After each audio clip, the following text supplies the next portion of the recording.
go. It's the Opperman Report. Join digital forensic investigator and PI Ed Opperman for an in-depth discussion of conspiracy theories, strategy of New World Order resistance, high-profile court cases in the news, and interviews with expert guests and authors on these topics and more. It's the Opperman Report. And now, here is investigator Ed Opperman. Okay, welcome to the Opperman Report. I'm your host, private investigator Ed Opperman, and this show is brought to you by emailrevealer.com. You go to emailrevealer.com, you can order an autographed copy of my book, How to Become a Successful Private Investigator.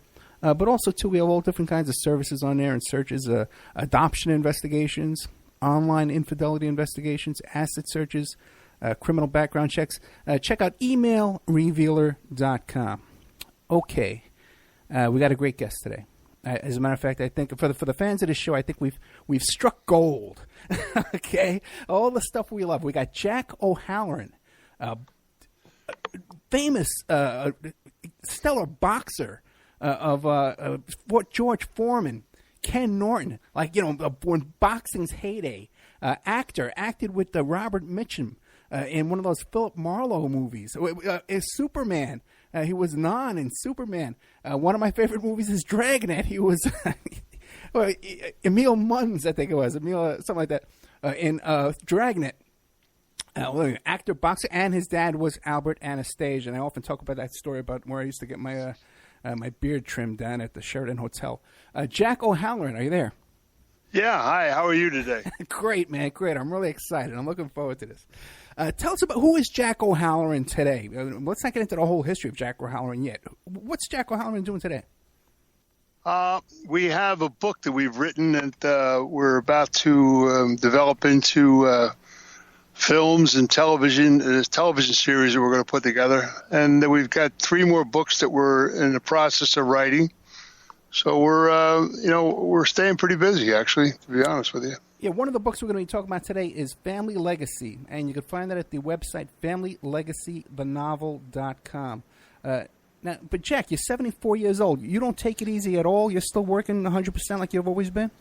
Yeah, it's just somebody said to me, don't you know the word retirement? I said, what is that? I have no idea. So, yeah, I could tell because every time I call you up, you're busy. You got meetings all day long. You got things going on. God bless you, man. I tell you, because I'm 55. And I'm ready for a nap. Okay, I really am. Today I'm ready for a nap. Right now, doing this show. Okay, let's start off with this. Your dad was Albert Anastasia.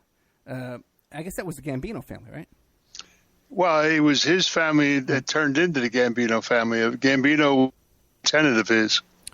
So it became the Gambino family. Yeah. And how did you find out that your dad was Albert Anastasia? It was a sequence of events and things were happening around me that I saw these 3 people at a football game of mine when I was a kid right before he was assassinated, and then I was taken under thumb by Meyer Lansky and Frank Costello and some people in New York, and I was given quite an education. So how old were you when you found out? 14. And that was after he was killed or before? That was right after. Okay, so you never actually got a chance to meet Albert Anastasia? No, never really. I saw him, like I said, at a football game. Okay. I thought these guys were scouts, and because they were dressed more particularly than anybody else that was there. So it was kind of, they stood out like a sore thumb, you know? Yeah, I could imagine. Now, so you're 14 years old. How did this come about? Like, because you have a different last name and stuff like that. So this was like an illicit affair type of thing? Yeah, it was an affair. My father was stationed at Indian Gap, Pennsylvania in World War II, and he was when they were looking for him everywhere. In fact, it's kind of an amusing story. They were looking for him everywhere. It was right after they had executed Louis Lipke, and he was like the number one guy on the hit parade because of Murder Incorporated. and he was in Indian Gap in the Army teaching soldiers how to be longshoremen because he controlled all the docks. And there was a captain of his platoon who called the New York police and said, you guys are looking for this Albert Anastasia guy all over the place. He's right here in my Army.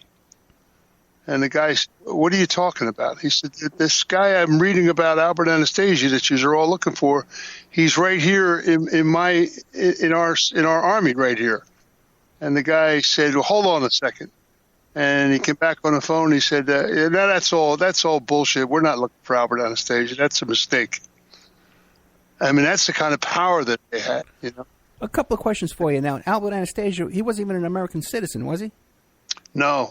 In fact, when he came into America, he came off the ship and came into Brooklyn because he couldn't go through Ellis Island because he had a problem in Italy. So they brought him into New York, and the first incident that he was actually large incident where he killed a guy on the Brooklyn docks to sort some problems out, and they put him in prison, and he was in Sing Sing on death row. And they a year later, his lawyers got him a brand new trial somehow. And when he came out for the trial, there were no more witnesses, so they had to let him go. But they never deported him. Okay. Now, when he was in the military, was he had officer status? He was a sergeant. Sergeant. He was a sergeant teaching longshoremen how to be teaching soldiers how to be longshoremen, and he never spent a night at the Army barracks. He was down in Philadelphia all the time. So he had some factories, dress factories, and stuff over in Hazleton, Pennsylvania. He had several businesses there while he was there. So he spent a lot of time in Philadelphia, and my mother and he got involved, and I was a product of it. So now I know there's a story about Albert Anastasia that he was helping with the war effort, right? But is this a known story that he was working down there training? Oh yeah, they were. In other words, what it was about was they were. Charlie Luciano was in jail, and there was a activity going on down on the New York docks from Germany. The Germans were doing a lot of there were submarines that were right off of our coastline, and the submarines were getting information about convoys that were floating down past America, going into the war effort before we were even in the war. So the Army went to Meyer Lansky and begged for help, how to stop the information leaking out of the harbors. And Meyer said that they went to my father, they went to Meyer, and they said there's only one guy that can help you, and that's Charlie Luciano, and you got him in jail. And so they made a deal, and they went up and saw Charlie. And Charlie, it's a funny story. They put out an order. Charlie put an order out to the head Sicilian fisherman saying he wanted to see him. And the guy said, Charlie Luciano, the hell with Charlie Luciano, but in essence. And one night the guy was sitting at his kitchen table with another guy across the table who was the number one Nazi spy in the country, and they both got whacked. So they ended it right there, but that didn't stop. They wanted to get Charlie out of jail. So there was a lot of things that happened down at the docks. And then the last thing they did was they blew up the ship down there. That then they blamed it on the Germans. Now I'm from New York, right? So I'm kind of familiar, with this stuff. And I've had friends who's, they grew up in different families and stuff like that. And their dads got killed, and they look out for them as they're coming up. Now, is that kind of what happened with you? Oh, yeah, absolutely. So describe that. What would they give you to do? Well, I just got a very stern education, which I've spelled out pretty much in the book. And, they taught me a lot of things, what to do, what not to do, how to avoid this and that. And you're talking about, having a father who was one of the most powerful men in the country. So they knew he already set aside the fact that where I was, who I was, and had some people around me. There was a man by the name of Rip Collins who is in my book as well, and he was a first cousin to Michael Collins, the famous Irish, Republican Army guy, and he was a top engineer at General Electric, and he was the head of the IRA in Philadelphia. But because of the docks down there, he was very close to my father. So he was a minder of mine when I was very young, and looked after me really carefully, and then prepared me for what was coming. So when my father was assassinated, I was introduced to some people, and I became very friendly with a lot of good people, and they sort of steered my life. Now, what about, because growing up, now this was in New York or Philadelphia? Where'd you grow up? Philadelphia. Philadelphia, okay. Now, ultimately, the man who killed your father was Vincent the Chin Gigante. He was a boxer back then. They went to prison for a while, came out. He became the head of the Genovese family. And they walked around in the bathrobe and mumbled to himself to keep himself out of jail. The Chin had nothing to do with my father's death. Wait, your father, that wasn't the Chin who shot your father? No. The Chin shot Frank Costello. Oh, okay. Get out of here. Okay, then who shot your dad? The Chin shot. He was from the Genovese family, right? And he was he shot Frank Costello in an Frank was coming out of an elevator, and he was so nervous that he moved his hand and he only creased his head. My father was already dead. That was the second person that they took a shot at, because the Genovese wanted to bring heroin into America. Father didn't want it to come through the ports. They killed Albert because Albert controlled all the ports of America, and he did not want to go in the heroin business. He said, we did not sign up for that. When you see The Godfather, and Brando gets approached, and Brando says, if we touch it, our children will touch it. It'll be the downfall of our families. My father said that. And then the night before Albert died at the Sheraton Hotel, they had a meeting with Trafficanti and Carlos Marcellus, and they begged him. They begged him to allow the business to happen. He said no. He said we didn't sign up for this. This is not what we're about. And he was executed the next day, and it was the worst mistake they ever made, because he was the glue. He held them together. He was the glue for the commission. He was the most feared man that ever came into America. And then who was it that killed your father? It was an orchestration of some people from Chicago, Detroit, and Rhode Island, they say. But, Raymond told me that was not true. But you got to read the book. Okay, and the book is Family Legacy, and you can find the book at the FamilyLegacyTheNovel.com. Also, too, there'll be a link in the Opperman Report bookstore and on my Facebook. We'll even have a link in the description of the show. Okay, so then... And then if you're from New York, then you should know about my Uncle Tony, who actually they did the film On the Waterfront about. What was his last name? Marlon Brando. Tony Anastasio. No, I wasn't familiar with that, no. It was my father's brother. The family name is Anastasio. My father changed his to Anastasia just to try to confuse people. But his brothers all worked down at the docks. His brother ran the docks only because of Albert's strength.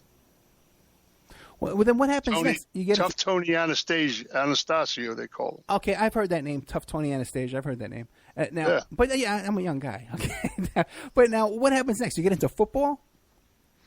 I was playing football, but when I played, your class had to graduate before you were allowed to play pro ball. They didn't have any hardship cases. So I went up I had a tryout with the New York Jets, and a very successful tryout. But they had a farm team on the East Coast where we played. It was almost like having a baseball farm team. We played Jimmy Christie, a whole bunch of players played in there before they went into the pros.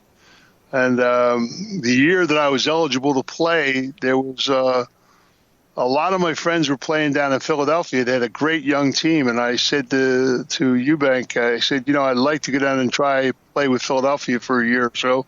He said, well, if it doesn't work out, you got a home here at New York. We want you to play here, but it's up to yourself. And so I went down there, and then they hired this guy Joe Kuharich as a coach. And I watched this man trade a championship football team away. He traded Sonny Jurgensen and Tommy McDonald for a guy named Norman Snead. It was just incredible what he did. So I just, Ali had just won the title, and we came out of a meeting one day, and Q Harrick walked right by Timmy Brown and I. And I turned around and I said, "Don't you speak to people anymore?" And the guy turned around and said, "Oh, no." I said, "You know what? Take this team and stick it up your ass." And Timmy said, "While you're at it, trade me." So I went into boxing, and I said to somebody in Philadelphia, I said, I can knock this guy out, Ali. And he said, "What a great idea." So I spent 6 months in a gym, and I guess I was one of 10 people in the history of boxing in the heavyweight division that ever became a world-ranked fighter without boxing amateur. Give us an idea. What position did you play in football before you got into boxing? Defensive end. And how tall are you, and how much did you weigh? Because you're like a huge guy. 6'6", and I was playing ball. I was weighing about 280. Whoa. When I started fighting, it took me down to 230. I mean, it was like skin and bone shaking. It was an experience. How old were you when you started fighting? 23. Now, when you were doing this stuff, you were trying out for the football and fighting and stuff, were you still doing stuff with organized crime, just doing stuff on the side? Well, yeah. I mean, it was the football, and you had to have a day job. So right. Playing sports was my day job, And how were you making money? What were you doing? Can you talk about it? Well, we took care of a lot of unions, and I had a great job I ran depots for Tasty Freeze ice cream, Carroll Brothers. It was called Carroll Brothers. They were soft ice cream trucks that had hamburgers and everything on it. There was an outfit out of Chicago, and we had a depot in Newark, and then we had one in Queens. Okay, and you were just there keeping the trucks running on time? Well, just making sure. It was, again, a day job, Gotcha. But we took care of the unions, and, I ran around with Hoffa and a few other people, and we took care of a lot of union business and just a lot of family business. Okay, so then you start fighting. Give us an idea of some of the people you fought. Oh, man. I fought everybody. The only person I was signed to fight 4 times with Ali, but we never really got it on. He was always apologizing. But I fought Norton. I fought Cleveland Williams. I fought Terry Daniels. I fought Carl Gizzi. I fought the champ of Wales. I fought Bugner. I fought Foreman. I fought Cleveland Williams, Alvin Blue Lewis, Manuel Ramos. I knocked out Manuel Ramos when he was number 2 in the world. I beat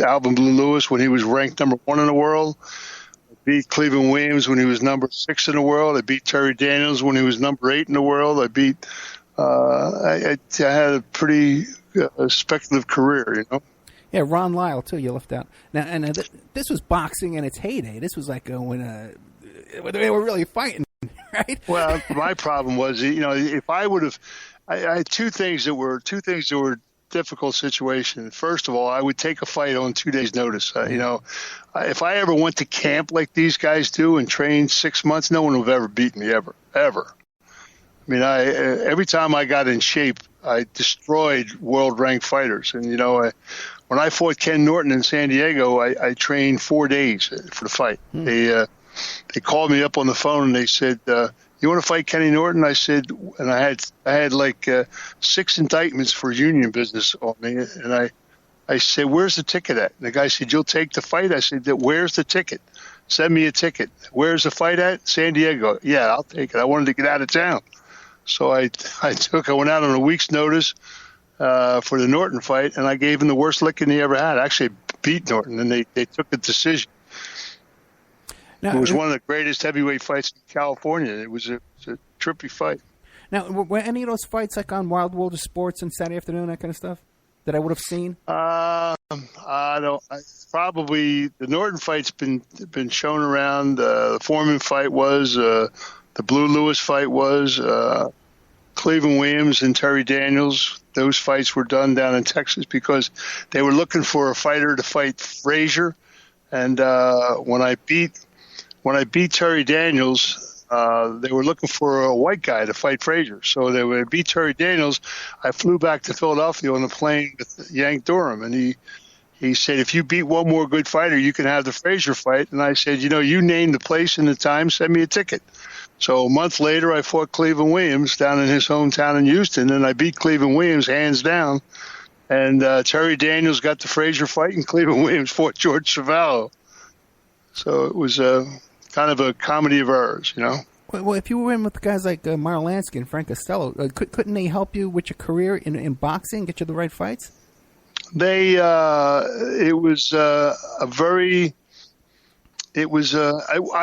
had a contract with Sam Margolis, who was the head of the Jewish mob in Philly, who had Liston, and I was undefeated for my first 16 fights because I fought some good fighters, but I wouldn't listen to anybody. I had too many things. I was living in Boston. I was living in Philly. I was up and down the East Coast. I was in New York. I was, I liked my day job.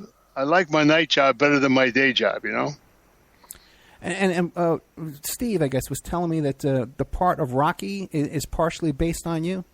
That's my life. I mean, I did a film called Farewell, My Lovely. It was the first movie. The film career, what these guys did more for me was they tried to get me off the streets. So they kept throwing movies in my face. When I was in Boston, when I was starting boxing, I was up in Boston, and Steve McQueen came in to do the Thomas Crown Affair. And Steve and I became very good friends because we looked after him. We took care of him when he was up there. And he said, come on, man, come down to the set. I'm going to put you in this movie. I'll get you a card and everything. Come to Hollywood, man. We'll have a good time. And I said, I don't think so. It's just, So then they came to me to do a picture called The Great White Hope with James Earl Jones. And I had just knocked out Manuel Ramos, who was number 2 in the world. And then wanted me to quit boxing. And Raymond Patriarchus set that whole thing up in Rhode Island because he wanted me off the street. And I turned it down. It was a done deal. All I had to do was sign the contract. And I gave the part to Jim Beattie. I said, there's a guy in Minneapolis just retired from boxing. He needs a job. Give him a call. And then they came to me when I retired. They came to me to do a picture of Farewell, My Lovely with Robert Mitchum. And I said, it's time. So I came to Hollywood, and it's all Mitchum's fault. Hey, that must have been cool hanging out with Mitchum, huh? Robert was terrific. Robert was like a surrogate father. He was just an amazing man. He did a great. He took me by the hand and just walked me through the business and showed me a lot of very good things that I needed to know, and the picture worked out extremely well. Farewell, My Lovely is a classic film today. Yeah, Philip Marlowe. Yeah. Now, out of all your movies, because I'm looking through them here, King Kong, Superman 2, which one, and then Dragnet, which I got to talk to you about that in a minute. But for the listeners who can't see your face right now, which one do you think they would recognize you, the most recognizable film you're in? Well, Superman movies are iconic. They're so huge. Here you are 40 years later, and they're still the best they're the best of the Superman films that were ever done. There'll never be another Christopher Reeve. They're never going to find another Christopher.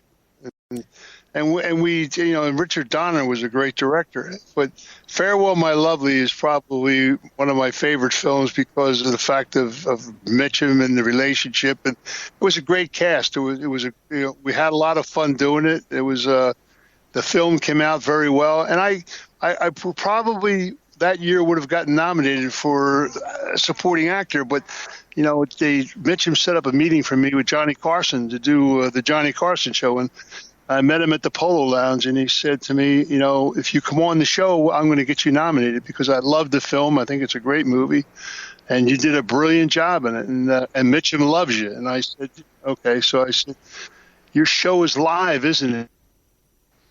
Yeah. And I said, well, I don't think I can do it. He said, well, what are you talking about? I said, well, I'm going to come on your show. You're going to ask me about my father, and I'm going to ask you where the men's room's at. Mm-hmm. He said, you would get up and leave? I said, yeah. He said, whoa, why? I said, because I don't want anybody talking about my father. And it was a time when I was very guarded because I had just come off the streets. And he said, well, we'll construct some questions that will just go around the issue and everything. And I said, listen, you're the number one news reporter on television today. You have Albert Anastasia's son sitting on your set, and you're not going to ask me about him when nobody talks about him. I said, I please don't take any offense, but I didn't fall off a turnip truck here. So I got up and left, and Mitch called me on the phone. He said, are you out of your mind? What is wrong with you? He said, this is Hollywood. Who cares? And I should have listened to him, actually. Well, and you never had another chance to get back with Johnny? I saw him several times afterwards, and he kept telling me, please come on the show. But it was, you have an opportunity to do something when the picture's hot and it's coming out and stuff, if you don't follow through with what you're supposed to do. I mean, I should have done probably 50 movies, but I picked and choose what I wanted to do. And, because I enjoy the business a lot, and it's, and everything I've ever done came out very well. I'm very fortunate in that manner. And you were saying that the anniversary of Superman's coming up, and you're going to be doing a bunch of appearances on that, and people can find those on the schedule at FamilyLegacyTheNovel.com coming up. Now, your character when you did Superman, people must have been stopping you in the street at that point, right?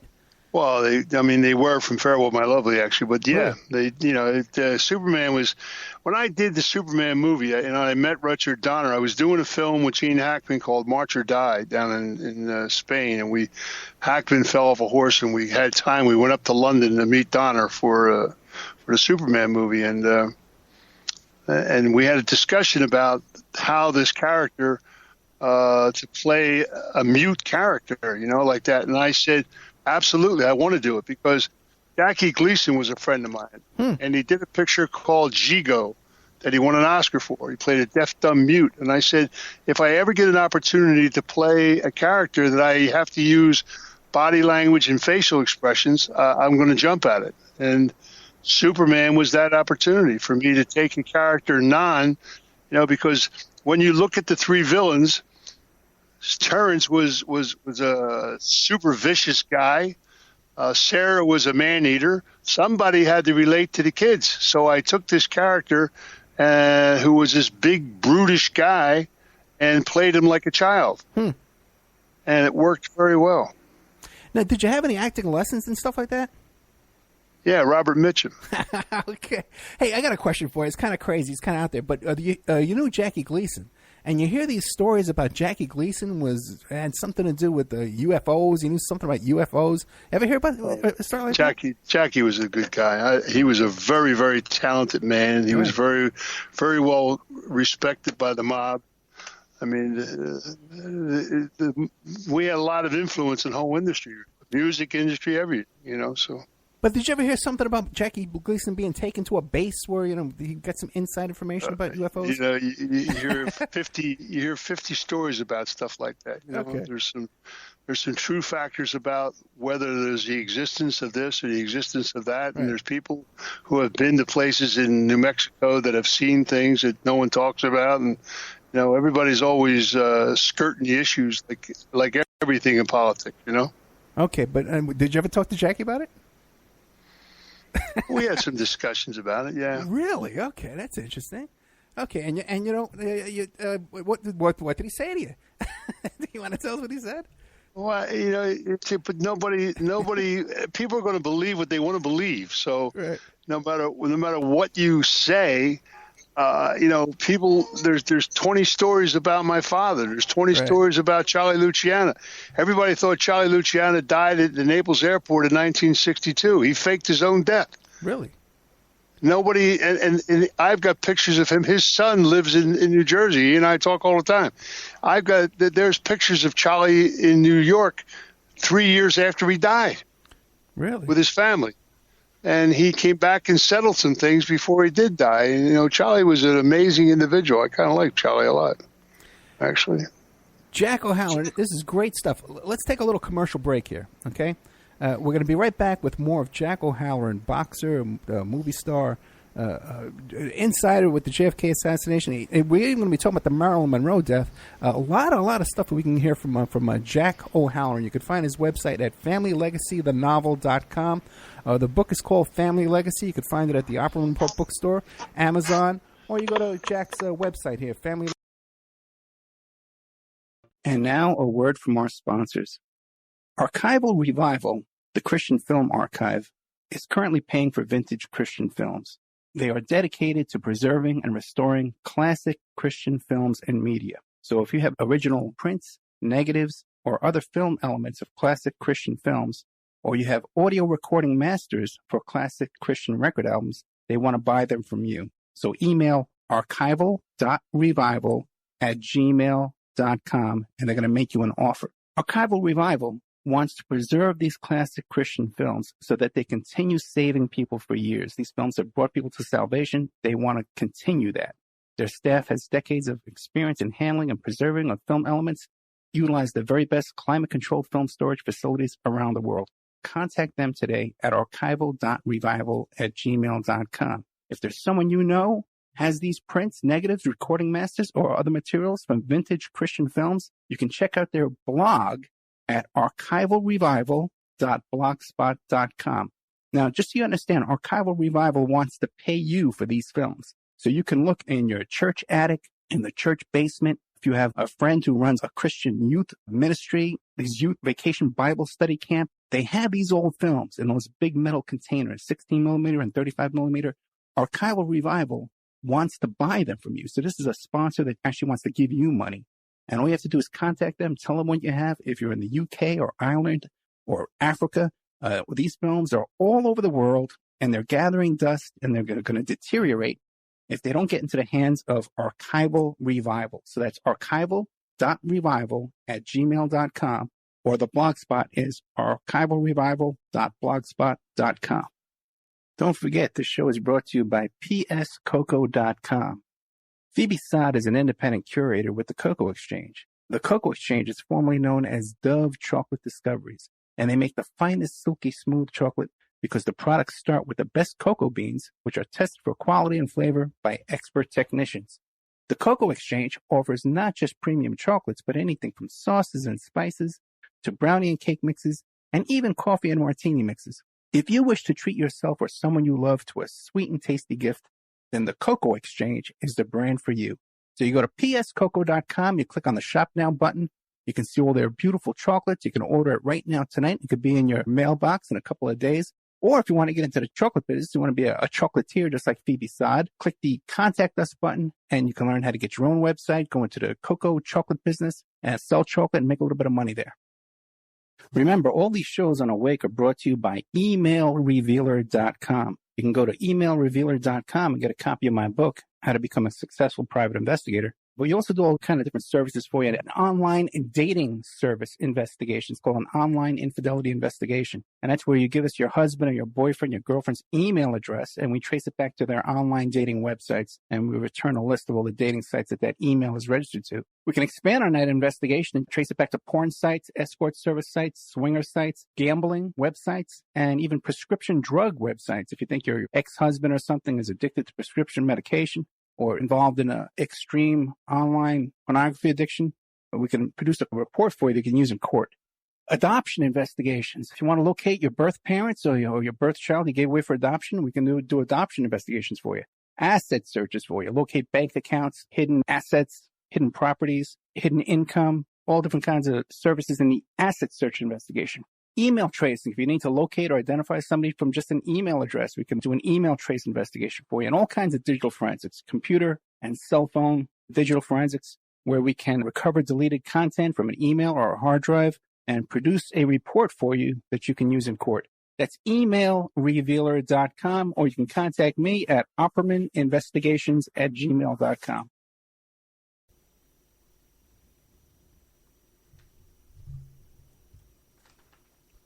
Okay, welcome back to the Opperman Report. I'm your host, Private Investigator Ed Opperman. We're here today with Jack O'Halloran,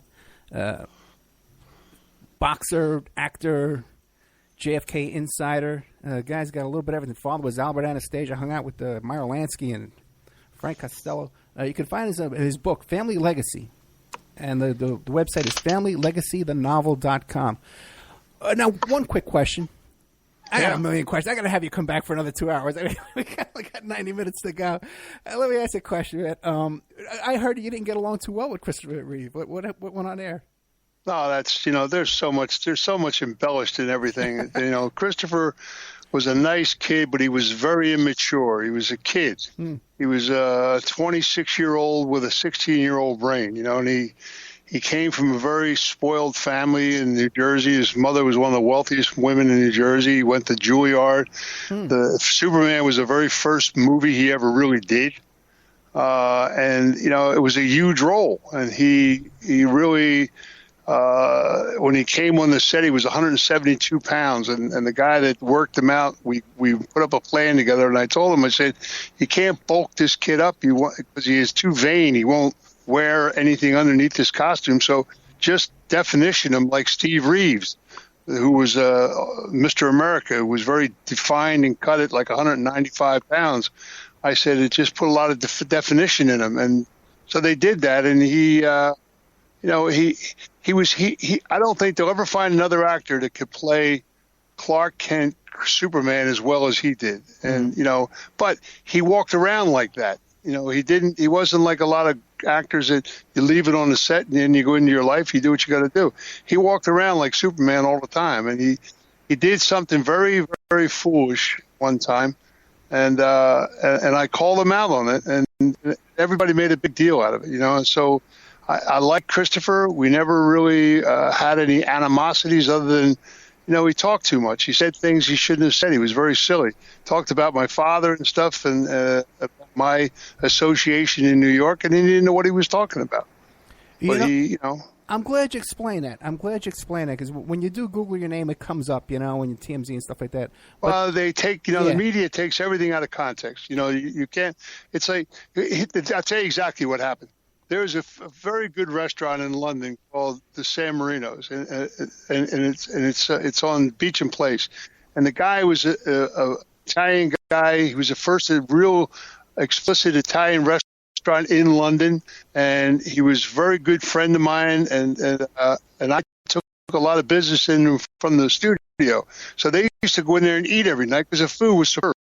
And he was in there one night, and they were talking about my father and everything in New York, and that's this. And a guy only called me on the phone. He said, "Do you know this Christopher Reeve kid well?" And I said, "What are you talking about?" He was in here talking and saying a lot of things that I don't think he has the right to say. So the next day, I went down and I grabbed him and I said, "You and I have to have a conversation." And then I had a conversation with him, and we were in a room by ourselves. And then when we came back out, he pulled this Superman business. Nobody could talk to me that way and all this other bullshit. So I put him against the wall, and I was just about ready to smack the hell out of him. And Richard Donner come up and whispered in my ear, "Not in the face, Jack, not in the face." And I dropped him, and I laughed like hell about it. I walked away. And people made a big to-do, I never had another problem with him. It was, Chris was a nice kid, but, he lived in a fantasy world. Yeah, the way you explain, he's a 24-year-old kid, and here you are with his life. I can totally understand what you're saying. By the way, I just want to caution you a bit because we will be airing this on AM radio. It's a family show, there, Jack. Okay, so okay. Yeah, BS. Well, we want to keep use BS instead of the other one. But don't worry about it. Don't worry about it. Now another movie, real quick, Dragnet. Right? Now, great film. A lot of fun doing it. Yeah, underrated Danny film. Danny Aykroyd was a great guy. Tom Hanks was a good guy. And I thought it was a very good film. If you could watch Dragnet 50 times and you'll never get all the one-liners that Danny Aykroyd did in it. There's just a lot of great humor in that picture. Yeah, and Harry Morgan, from the original Dragnet, from MASH. Poor Harry was such a nice man, but he was so senile when he did that picture. Really? We actually lost him on the set. Really? Oh, you can't tell. He wandered off. you can't tell. Well, that's one of the interesting. nicest man. He was one of the nicest guys. God, I really liked Harry. Harry was a good guy. Now, what interests me about that movie is the theme of the movie or the story is that this chaotic group called the Pagans are trying to cause chaos, and that they're hooked up with this guy, like a Hugh Hefner, Larry Flint kind of character. Was that based on Larry Flint or Hugh Hefner? Well, I think it was Hefner. Okay. Now, I don't think Flint was that prominent yet. But it's very similar to a real life group called the Process Church. There's this. Okay, now what did that come up in the making of the film? No, it was a good script. You know, Tom Mankiewicz is a good writer, and it was a good script. And it was a fun movie. I mean, it was just a lot of fun doing it. Hollywood, you know. And you've heard of the Process Church? Yeah. Okay, all right. And how did you hear about them? Well, I'm a street person. I know about everything that goes on in the street. Okay, very interesting. Very interesting. And do you ever came into contact with them? Do I ever what? Did you ever come into contact with them? No, people like that don't bother me. Okay. They don't come near me. Very interesting. And you didn't see that. Smart. They're much smarter than that. You didn't see that kind of theme in the movie, though? No, I mean, it was, you could attribute a lot of things to a lot of things if you want to. People make mountains out of molehills all the time. It's just, it is what it is. And the way they did the film, I thought it worked out very well. I thought it was a good film myself. No, it's a highly underrated film, for sure. It's a highly underrated film. You can watch it 100 times, like you said. Okay. Now, what about some other? You hear about these other famous people in Hollywood, like people like Lou Costello and Desi Arnaz, having these organized crime connections. What can you tell us about that? Well, they all did. I mean, the industry was controlled for a long time. Right. Lou Costello was out of New Jersey, and the most entertainment at that time, music business and everything they had their thumbs in everything, because you got to understand something. Hollywood in the 20s and 30s, the cinematographer union was out of Chicago. The mob from Chicago ran that part of the business and ran it for years. And what about today? It's a whole different business today.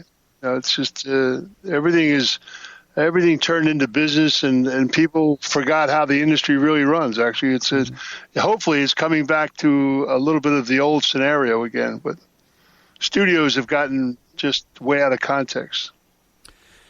I wanted to touch on, too, we talked a little bit off the air about the death of Marilyn Monroe. What do you know about that? Marilyn was, Marilyn was an amazing lady. She had an affair with Jack Kennedy, but she fell in love with Bobby. Bobby Kennedy, she really fell in love with. And when she got pregnant, she was calling him up to tell him that she would take care of it like the other 11 abortions that she had. And he cut her off. She couldn't reach him by phone. She couldn't reach him by his private phone. Every outlet she had to reach him, he turned her away. So she started drinking and popping more pills and stuff.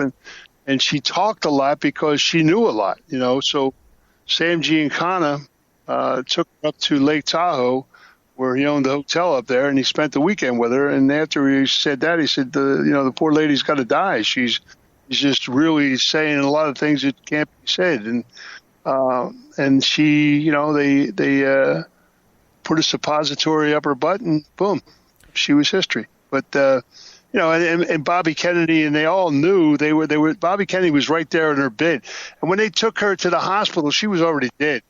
They took her out of the house because they were trying to sanitize it to get her diary, which will surface very soon.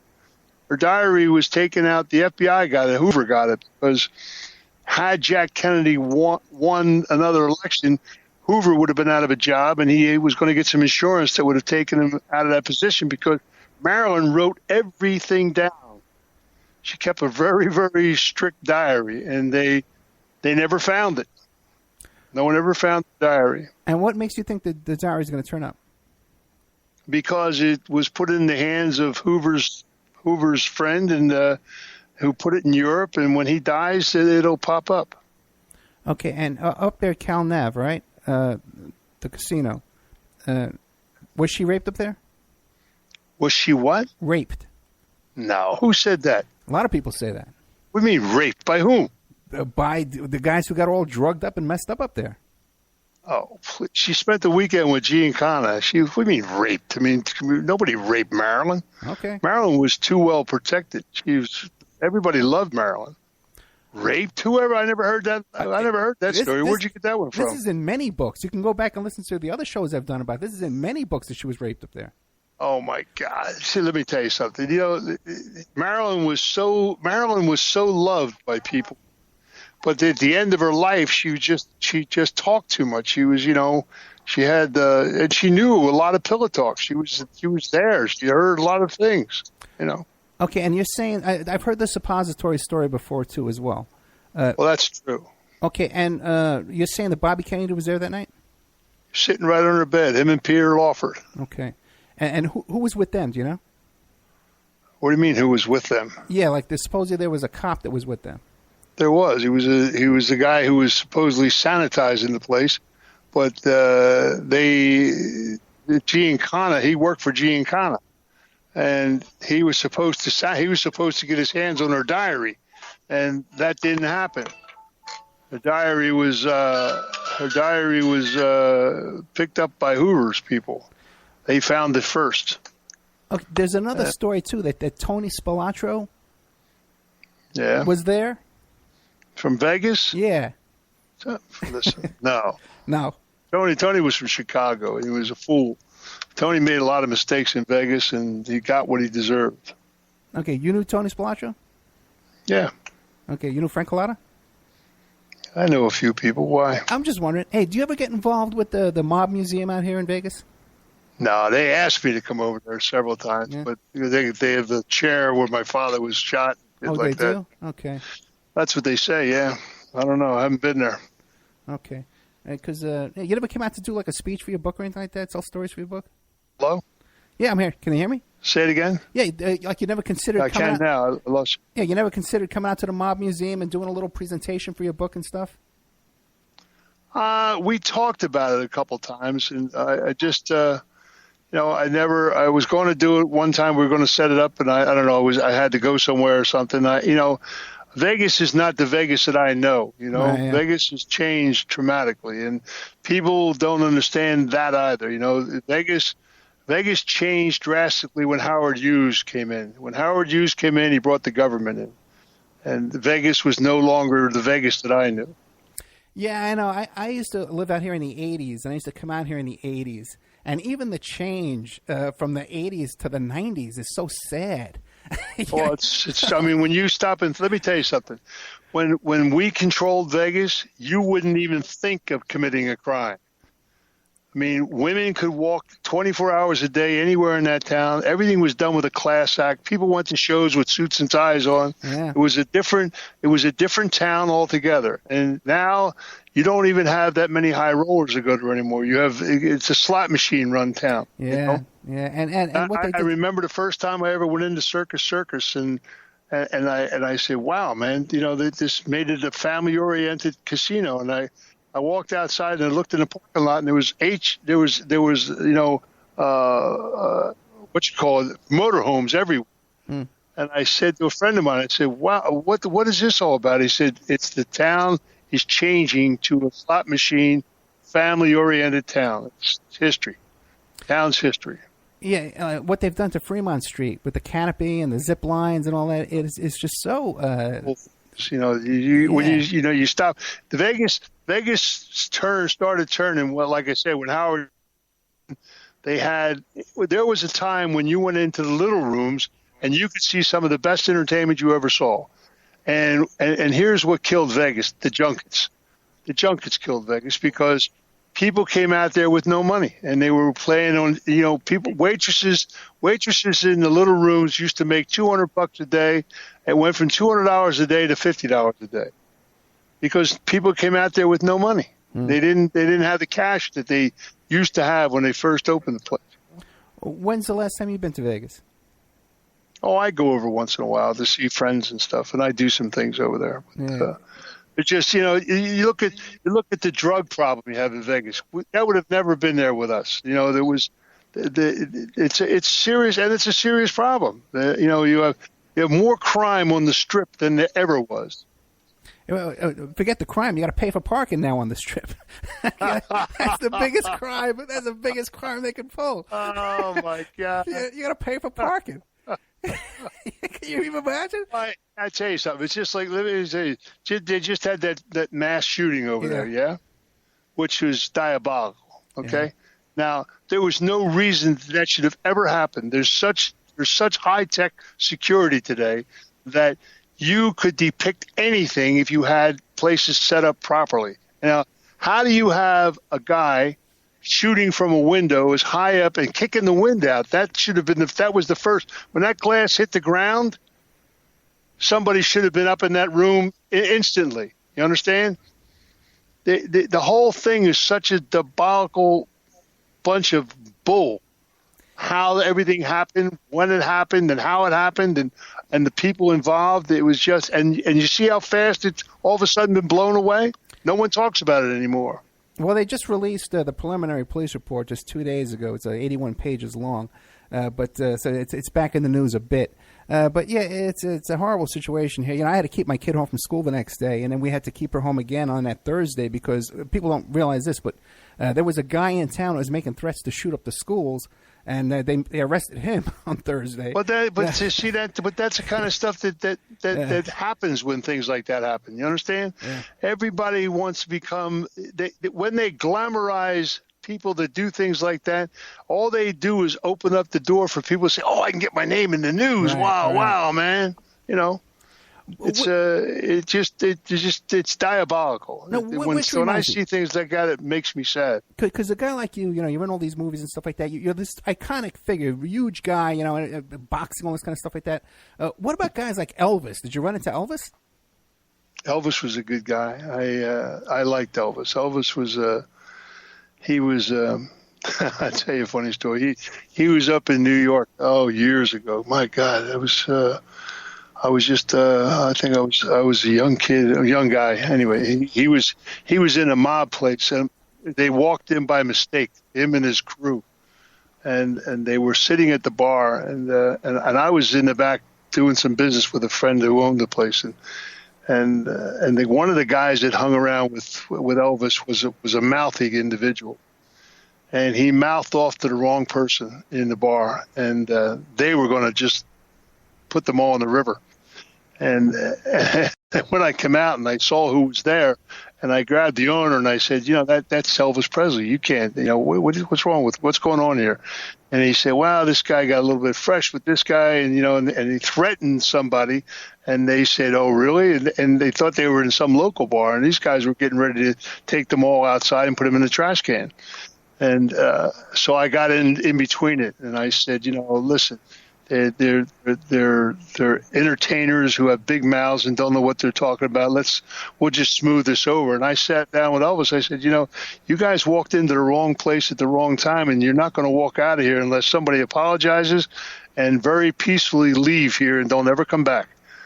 And he and I became friends from that. He thanked me. He said, Jesus, man, if I can ever do anything for you, come Vegas or anything, please come and see me. And, thank you so very much. And, and he was a really nice guy. When you got him by himself, he was a hell of a kid. I liked Elvis, actually. Well, very talented man. You got any Sinatra stories? Francis Albert? Francis wasn't as powerful as people thought he was. Actually, his wife had more. His wife Nancy was a niece of Tony Accardo out of Chicago. Mm. And when Frank divorced her, he wasn't allowed in New York anymore. That's where Jilly came in. Jilly used to have to go into places to make sure no one was there. And then when they built the Westchester Theater, they brought him back because they needed the publicity for his name and all. So they but Frank was his own world. He was not as connected as people think he was. There was a lot of he was a very talented guy. He was a great actor. He was a great entertainer. He had a magic voice. But, they saved his career for him. Did Here to Eternity. That was Sam Giancana did that. Sam Giancana,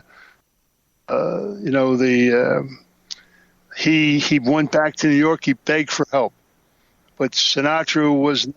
The people in Chicago, Sam was a big time supporter of entertainers, and he said, if I did this movie, because he was losing his voice at the time, was having voice problems, and he knew the part would make. He knew he'd win an Oscar, and so they did something that sorted it out. And the owner of the film did not want him to do it. Said he'd never do it because of Ava Gardner. He stole Ava Gardner away from the guy, and the guy wasn't too happy about it. And Frank was, Frank was kind of a ran around town like he owned places because certain people looked after him. I always heard that Dean Martin had more connections in Sinatra. Dean Martin was purely connected out of Youngstown, Ohio. He definitely was. His family were very good people. Dean was a good guy. I loved Dean. And he didn't like Sinatra because he knew he was full of shit. You gotta watch it. We gotta watch it. And Dean's daughter-in-law. A lot of people don't know this, but Dean Martin's daughter-in-law was Dorothy Hamill, the ice skater. She married Dean Martin's son. When his son died, he never got over that.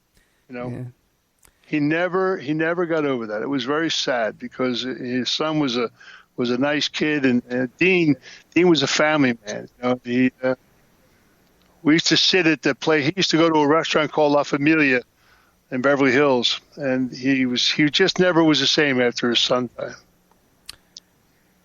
I like Dean. Dean was a really good guy. Very, very talented man. Yeah, I actually met Dorothy Hamill the day after she gave birth. She gave birth like 2 days earlier. I met her in Arizona.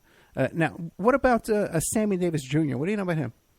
Sammy was a good guy. He was he gambled degenerate. He had a bad gambling problem, but he was really. I like Sammy a lot. Sammy was a very, very talented guy, boy. And he came in an era when black people were just coming out and being able to be exposed in the entertainment world. He came at a very tough time when but being in the Rat Pack and stuff like that enhanced his exposure, and people got to see just how talented he was. Do you know that Deep Throat story with Sammy Davis Jr.?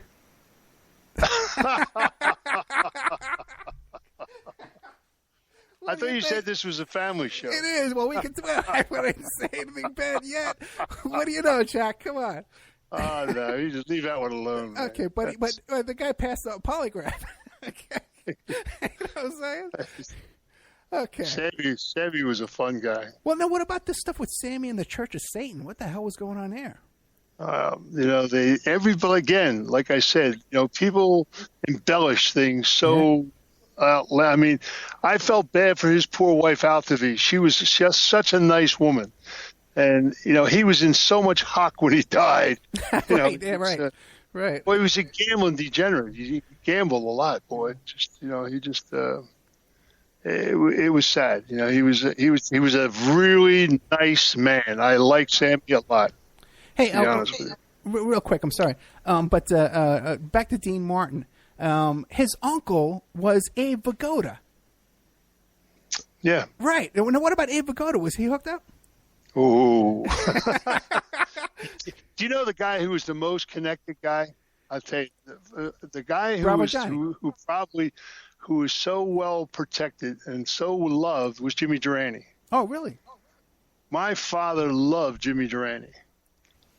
Jimmy Durante could not do anything wrong, and never did, actually. He never abused it. But he never, ever wanted it for anything. He was another very talented man. That's funny. But he was loved by the guys in New York. Really loved him. Hey, what about guys like Don Rickles, too, man? People don't realize how hooked up he was, right? Well, like I said to you, the entertainment industry, those clubs, you had all those guys what's his name? The other guy out of the Rat Pack, Joey Bishop. Right. He was from Philadelphia, but they all had to play the Catskills. They had to play certain clubs because they were all mob owned. So they were places that they had to play that people said, well, geez, you guys are big stars. Why would you go back there and play? Because they had no choice. You know, they helped keep places alive because they had live entertainment. Same as Vegas. They all signed up to go to Vegas because they were put contracts in front of them. You know. And it's just so funny how so many of these guys, you see them on like Lou Costello or Grandpa Al Lewis, like they seem like such lovable characters, joke-like characters on TV, and meanwhile, you meet them in person, they're pretty serious guys. Anyway, we got a little commercial break coming up here. We got Jack O'Halloran. Okay, we got to have you back, Jack. This is great stuff. I'm really enjoying this. We'll have you back just to talk about the Sammy Davis Jr. story. Jack O'Halloran. His book is called Family Legacy. Okay, and you could find it on his website called FamilyLegacyTheNovel.com. And coming up shortly, they're going to be doing a whole tour. We're back with the Superman tour. They're going to reunite all the actors from Superman, and they're going to do those autograph signings and stuff like that, events. And you'll be able to find that schedule for that on FamilyLegacyTheNovel.com. Okay, we're going to be right back with more of Jack O'Halloran. I'm going to be asking him about the Kennedy assassination. I don't think Jack's going to confess to anything, but we'll get back and we'll talk to him after this when we get back right after this. And now a word from our sponsors. Archival Revival, the Christian Film Archive, is currently paying for vintage Christian films. They are dedicated to preserving and restoring classic Christian films and media. So if you have original prints, negatives, or other film elements of classic Christian films, or you have audio recording masters for classic Christian record albums, they want to buy them from you. So email archival.revival@gmail.com and they're going to make you an offer. Archival Revival wants to preserve these classic Christian films so that they continue saving people for years. These films have brought people to salvation. They want to continue that. Their staff has decades of experience in handling and preserving of film elements, utilize the very best climate-controlled film storage facilities around the world. Contact them today at archival.revival@gmail.com. If there's someone you know has these prints, negatives, recording masters, or other materials from vintage Christian films, you can check out their blog at archivalrevival.blogspot.com. Now, just so you understand, Archival Revival wants to pay you for these films. So you can look in your church attic, in the church basement. If you have a friend who runs a Christian youth ministry, these youth vacation Bible study camp, they have these old films in those big metal containers, 16 millimeter and 35 millimeter. Archival Revival wants to buy them from you. So this is a sponsor that actually wants to give you money. And all you have to do is contact them, tell them what you have. If you're in the UK or Ireland or Africa, these films are all over the world and they're gathering dust and they're going to deteriorate if they don't get into the hands of Archival Revival. So that's archival.revival@gmail.com, or the blog spot is archivalrevival.blogspot.com. Don't forget, this show is brought to you by pscoco.com. Phoebe Sod is an independent curator with the Cocoa Exchange. The Cocoa Exchange is formerly known as Dove Chocolate Discoveries, and they make the finest silky smooth chocolate because the products start with the best cocoa beans, which are tested for quality and flavor by expert technicians. The Cocoa Exchange offers not just premium chocolates, but anything from sauces and spices to brownie and cake mixes, and even coffee and martini mixes. If you wish to treat yourself or someone you love to a sweet and tasty gift, then the Cocoa Exchange is the brand for you. So you go to pscoco.com, you click on the Shop Now button. You can see all their beautiful chocolates. You can order it right now tonight. It could be in your mailbox in a couple of days. Or if you want to get into the chocolate business, you want to be a chocolatier just like Phoebe Sod, click the Contact Us button, and you can learn how to get your own website, go into the cocoa chocolate business, and sell chocolate and make a little bit of money there. Remember, all these shows on Awake are brought to you by emailrevealer.com. You can go to emailrevealer.com and get a copy of my book, How to Become a Successful Private Investigator. But we also do all kinds of different services for you. An online dating service investigation. It's called an online infidelity investigation. And that's where you give us your husband or your boyfriend, your girlfriend's email address, and we trace it back to their online dating websites, and we return a list of all the dating sites that email is registered to. We can expand on that investigation and trace it back to porn sites, escort service sites, swinger sites, gambling websites, and even prescription drug websites. If you think your ex-husband or something is addicted to prescription medication, or involved in an extreme online pornography addiction, we can produce a report for you that you can use in court. Adoption investigations. If you want to locate your birth parents or your birth child you gave away for adoption, we can do adoption investigations for you. asset searches for you, locate bank accounts, hidden assets, hidden properties, hidden income, all different kinds of services in the asset search investigation. Email tracing. If you need to locate or identify somebody from just an email address, we can do an email trace investigation for you, and all kinds of digital forensics, computer and cell phone digital forensics, where we can recover deleted content from an email or a hard drive and produce a report for you that you can use in court. That's emailrevealer.com, or you can contact me at oppermaninvestigations@gmail.com.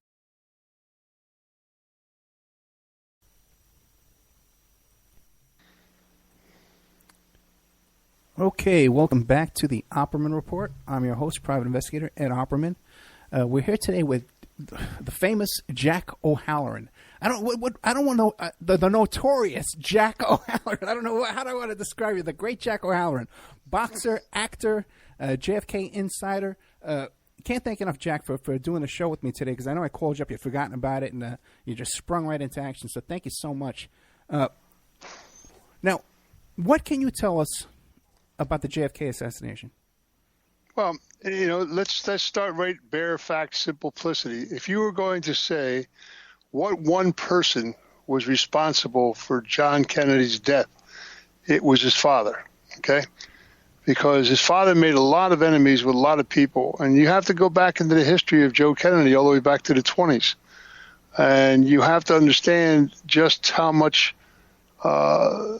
happened in a period of time, and you'd say, Jack Kennedy, if you looked at Jack Kennedy specifically, he was not going to live out his term. He was dying of 4 different diseases. They used to shoot him up every day. Addison's disease was eating his back up. He was in a lot of pain, and his father would have rather seen him die the way he died than to see him die with an illness and mark the family. And somebody would say, well, geez, that's rather cold, man. Why would you say that? But then look at what he did to his daughter. His daughter suffered from ADD before doctors knew how to control it.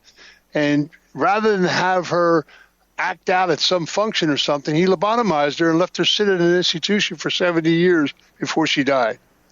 Yeah, a very underreported story too about how no one ever talks about it. And he was, and when you sit down and you look at all the pieces, and you go back, you got to go back to the 1920s when Joe Kennedy was he was a bootlegger, okay, but he was a very, very smart guy. He was the youngest head of a president of a bank in the history of the country. He was married to Rose Fitzgerald, whose father, Honey Fitzgerald, was a very powerful man in Boston. The family were gangsters from Europe, from Ireland. So when he ran, he had a warehouse out of Canada during Prohibition, and Rose Fitzgerald's father brought all the liquor over from Scotland. He had the rights to it all, so they brought it into the Boston Harbor, took it up into Canada, and brought it down into America and bootlegging. And he had a warehouse with a guy that owned Fleischmann's liquor from Newark, New Jersey.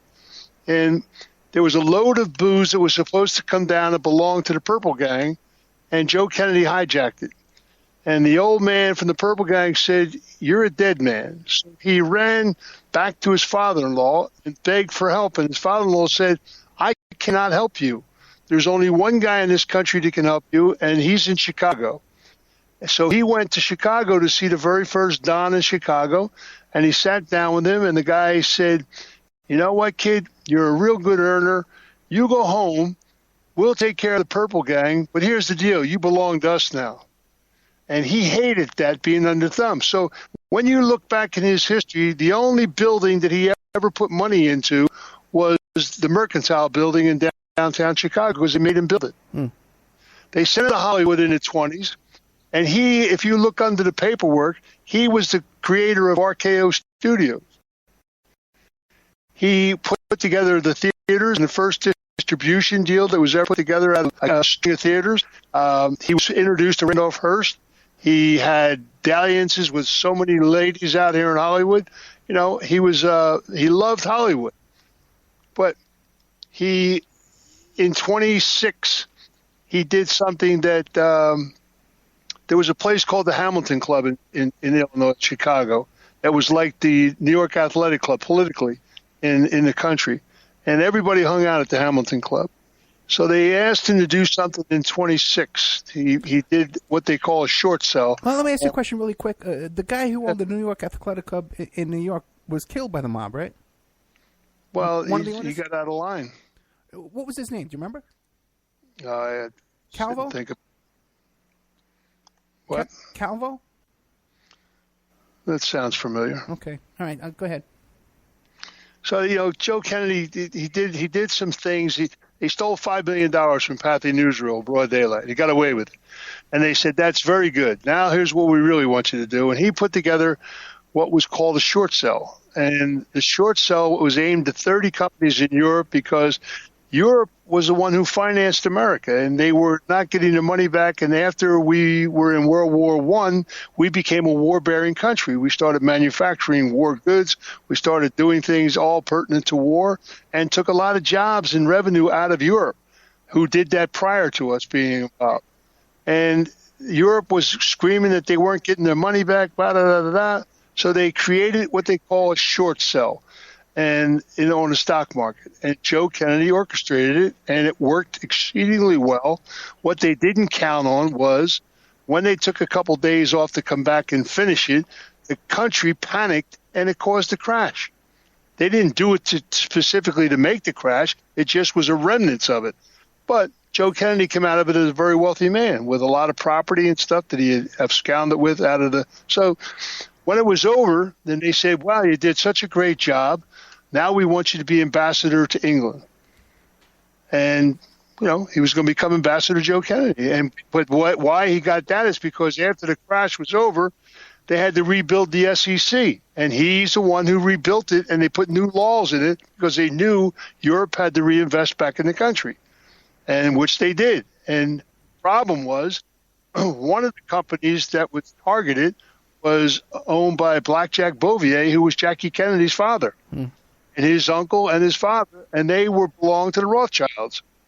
So there were a lot of very angry people over what went on. So when he became ambassador to England, he went over to Europe, and some people grabbed him before he went. They said, you're going over to Europe. We want you to tie up a few loose ends for us with some friends of ours over there. And the first guy he sat down with was the Shah of Iran, who was a gangster.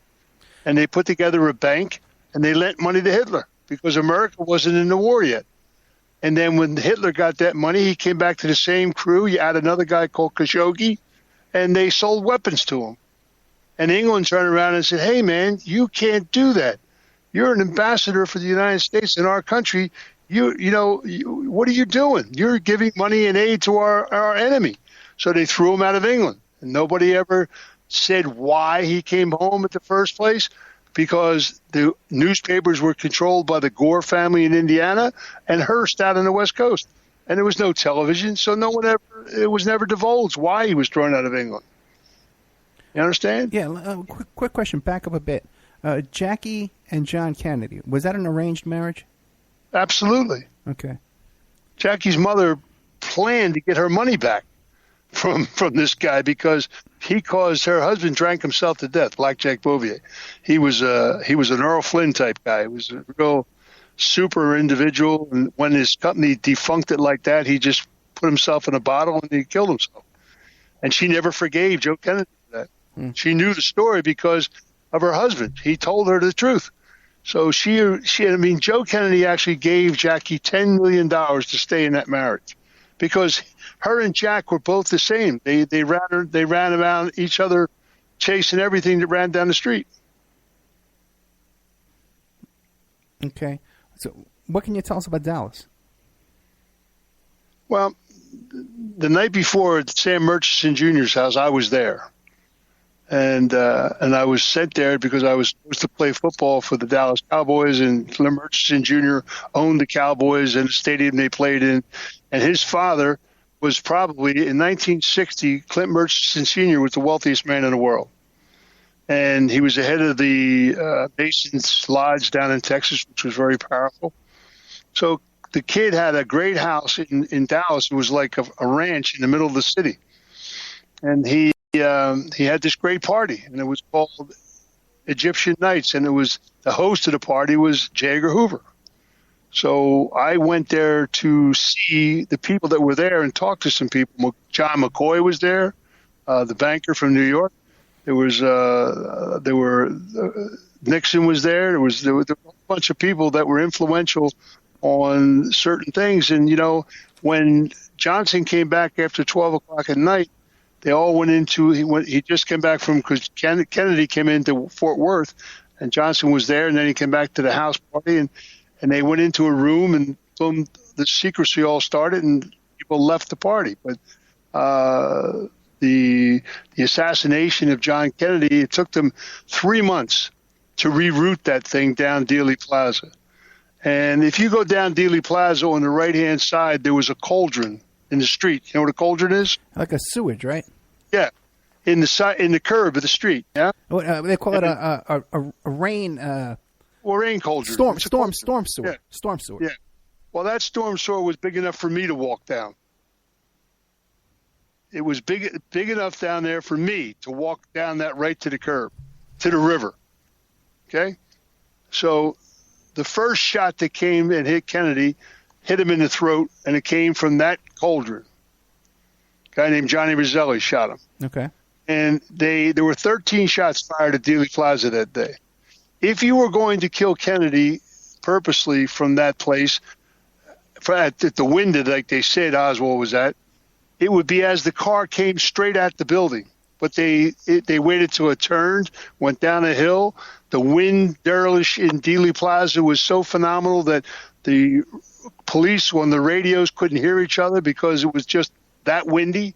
There were trees, there were signs. So you ask any marksman, if you're taking a mail-order gun and bolt action, and you're, first of all, if I'm a marksman and I'm shooting a shot at that length of area, and I have to take in all the variables of the wind, the fact that the car is moving, it's going on a downgrade, and all the obstacles in place, and to put your heart at rest, it takes a sniper 60 seconds to put his heartbeat down because your pulse is in your finger. Yeah. Hey, Jack, what about you? Were you ever in the military? Well, that's another story. Because you were that age. They had the draft back then. What happened? Well, that's another story. All right, we'll come back and tell it again. Okay, go ahead. But they... you had to rest before you could shoot the gun. So you have to arrest. Now, how do you shoot 3 shots in 28 seconds? You understand? Right. It's impossible. And to have any accuracy with a mail-order gun like that, and Oswald was not a crack marksman. He was all that bullarchy about him being on ranges and all. You understand there were 3 look-alike Oswalds, and no one ever talks about this either. He was locked up in New Orleans and in Cuba at the same time on the same day. How could that happen? You understand? Yeah. There was a guy from the CIA out of the Bay of Pigs that looked just like Oswald. And he was the guy that was at the shooting range, and here he is at a shooting range, and he's shooting at the guy next to him's targets. And the guy said, "Hey, buddy, what do you think you're doing?" And he jumped up. He said, "Don't you know who I am? I'm Lee Harvey Oswald," screaming it so that everyone would think Oswald spent a lot of time at a shooting range. Yeah? The thing was so well planned out, capped. And Oswald was a patsy. Which Oswald was in Mexico? The look-alike. Okay. He was in Cuba, actually. No, in Mexico. He went to the Mexican embassy in Mexico. Yeah. He got locked up the same time, the same day. Okay. You're talking about a whole scenario of, the whole thing of Connally being shot first. Kennedy was actually shot 3 times that day. The bullet in his lower back they never talked about till 10 years later. He got shot 3 times that day. And the last shot was taken by the driver of the car, Greer. And he was a Secret Service guy who put that down in writing before he died. Yeah. A lot of people. I know the story about the driver reaching around and shooting. He did. Okay. That's Greer. But when you look at those images now today, it's pretty much been discredited that there wasn't a gun in his hand. That's not true. Okay. That's not true. There was eight segments of that film, the Zapruder film, missing, and it's in there very plainly. That's why it was cut out. So you And want the to Zapruder film was Life magazine paid $150,000 for it, and it was never released for a year. And it was edited and everything right there in Texas. And guess who owned all the radio stations, AM, FM, all the newspapers? Everything was owned by the Murchison family. So the laboratory where the film was edited was owned by the Murchison family. Okay? And there were 8 frames taken out of it, of the original film.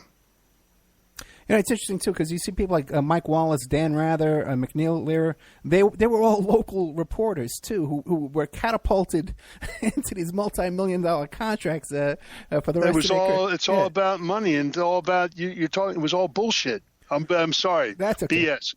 You know, but it's all you're talking about something that's so contrived and people took out of context so badly, and you're talking about the vehicle itself. The vehicle itself slowed down to 11 miles an hour and veered over to the left, cutting off the motorcycle guy. And if you look at the Zapruder film, you'll see the Secret Service guys peel back away from the car before the shooting, and then all of a sudden they all ran up forward. Now Zapruder himself was a white Russian who came into New York with his partner, and they were given $250,000 to go to start the clothing industry in Texas. I mean, all the elements involved, Ruby and everything, if you look at all the pieces and put it together, it all makes sense. The Byrd Building was owned by H.L. Hunt. Okay? Yeah. So, and you got a window upstairs on the 3rd floor where all the windows are open, people are walking around, and you have the President of the United States in an open car down below you. It never happened in our lifetime. And then you have all these people coming off a train, walking over a bridge, all these hobos, one of them being Woody Harrelson's father, who was a hitter for New Orleans. And what about E. Howard Hunt? What about him? Do you think he was one of the hobos? There were 32 people at Dealey Plaza that day that had the ability to assassinate somebody. There were 13 shots fired. And there's Zapruder, who never had a camera in his hands before in his life, taking this footage with 2 women holding his legs because he suffered from vertigo. Back to the shooters for a second. Frank Fiorini, was he there? Who? Frank Fiorini. He was claimed to have been there. Oh, Frank Sturgis, you know what I'm talking about, right? Yeah, I know you're talking about. There were 32 people there that day that could have taken shots at people. Okay? So it was a lot of chaos. And they created that chaos for a reason. You know? And so the whole thing is, and every couple of years more information comes out. Just like the 3rd shot that hit Kennedy in the back. And the way that the whole thing happened, Connally got shot first.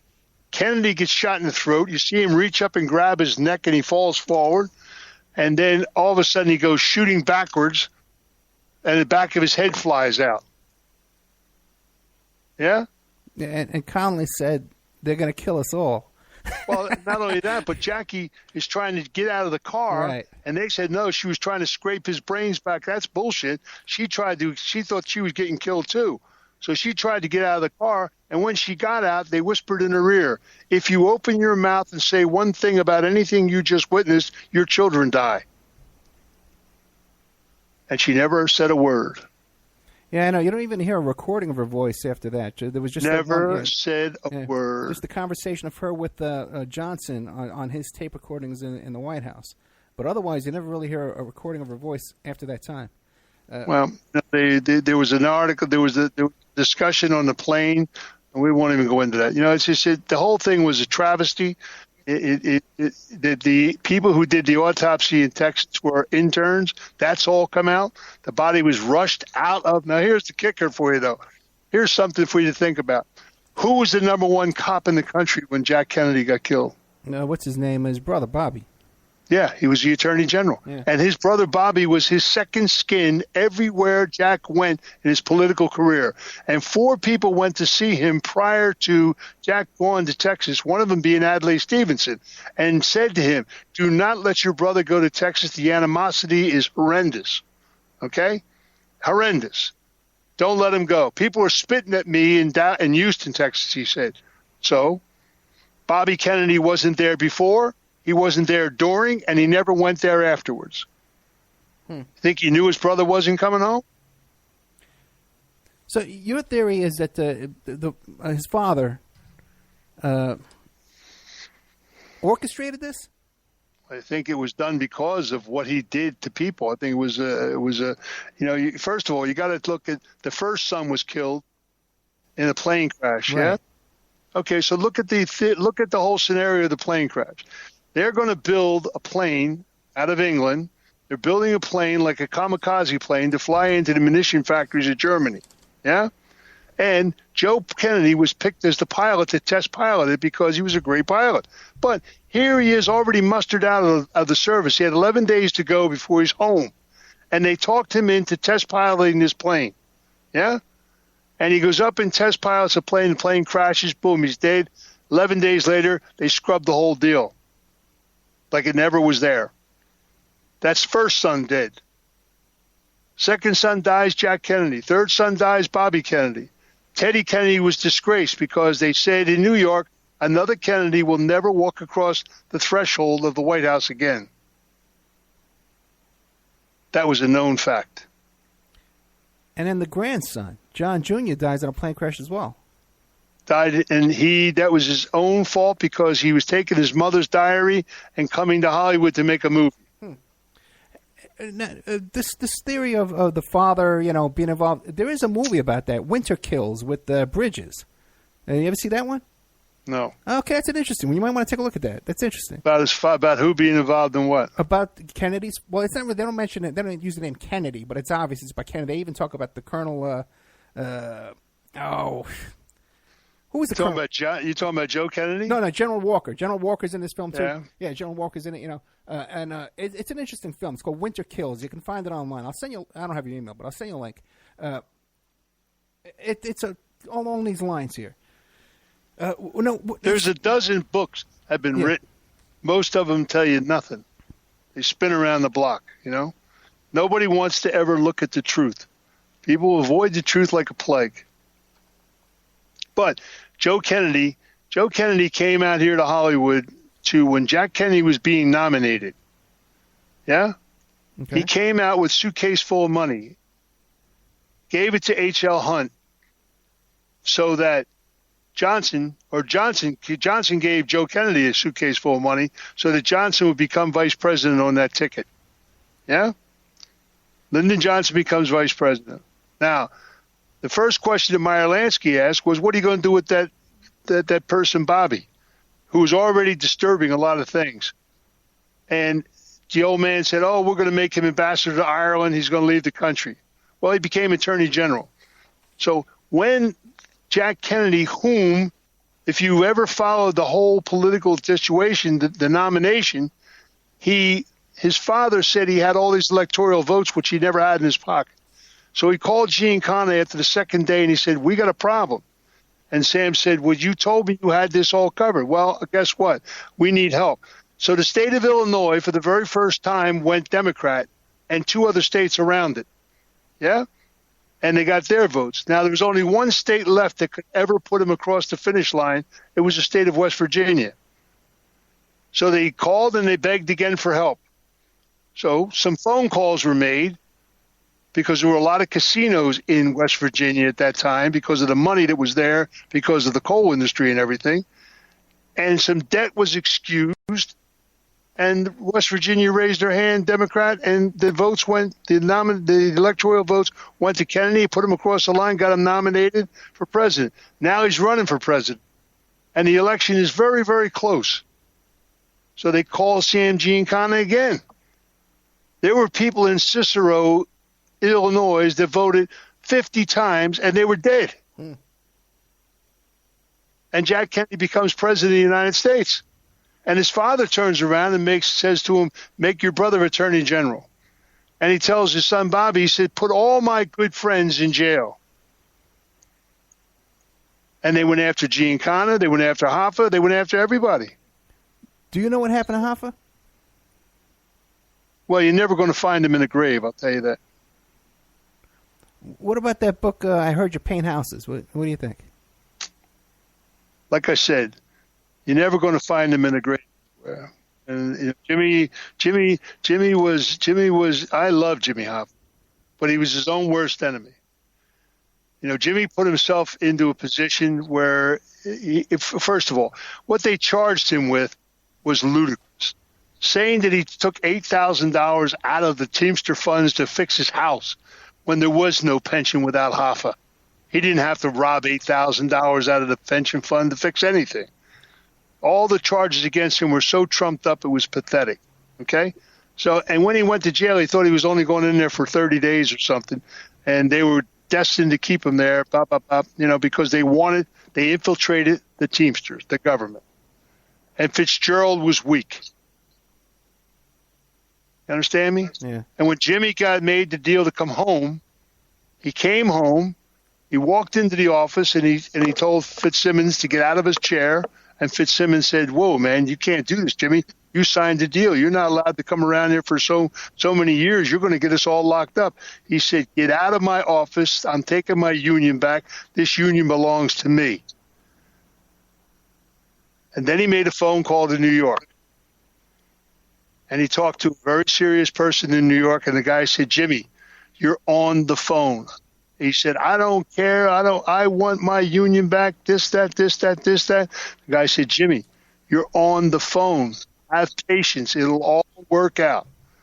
Don't tell me this.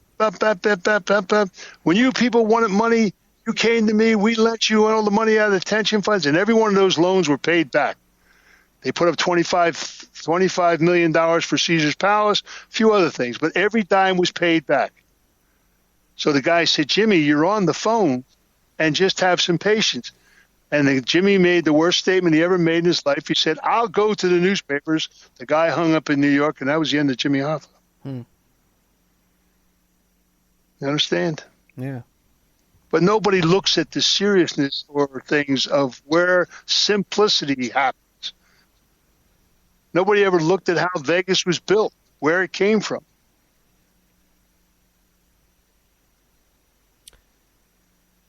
We're bouncing around a little bit here, but I want to ask you this. Yeah. Mr. Trump, right? Mr. Trump, the President of the United States. I like it. You like him, okay. But the thing is, widely, a lot of connections back in New York. What do you know about that? What's the difference? The guy is, you know, let me tell you something. He's only the second man to ever take the presidency that didn't borrow a dime. In other words, he did not owe one favor to anybody. And I'll tell you, Michael Moore made a great statement. You know how crazy radical Michael Moore is, right? Mm. Michael Moore was at a meeting with Trump before he was elected in Detroit with all the motor guys, all the automobile industry people. And they were having this big meeting. And Donald Trump stood up in the middle of the meeting and he said, gentlemen, if you build one more factory outside of this country, if you take one more automotive job away from this country, when I get elected, I will put a tariff of 35% on every vehicle brought back into the country. Because they had taken billions of dollars during the Obama thing, paid off all their debts and everything, and then moved the industry out of the country. No one ever talks about that, though, do they? You understand? Mike Moore jumped up and he said, you just got my vote. Because he had the guts to stand up in front of these people and make a statement just like that. Because you can't buy him. And that disturbs, you know, Donald Trump becoming president was the biggest kick that George Soros ever got in his life. Because all these deals were made with Hillary and everybody else that this was going to be done, this was going to be done, that was going to be done. All those deals fell apart. All the foreign countries that put money into something that they thought they were going to get favors for, those favors aren't there to be had. No one's that. All they want to do is let the media chastise this guy and try and tear him apart. Give the man a chance to breathe and look at what he does for the country. If he doesn't bring America back, which needs to happen, Americans need to take America back. We need to stand up and take our country back. What about? Does that make any sense? Yeah. What about Roy Cohn? You ever come into contact with him?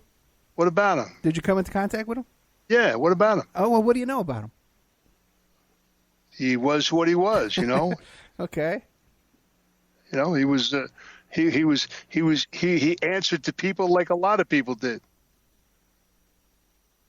He was not a single power of his own, trust me. Right. People got things taken out of context, and people take things out of context. And it's just it's the same as Bugsy Siegel being killed in Nevada. And I mean in Beverly Hills, and everybody's going, well, who killed Bugsy Siegel? Well, this guy, that guy. Bugsy Siegel was killed by a guy from New York, and it was from the Murder Incorporated crew.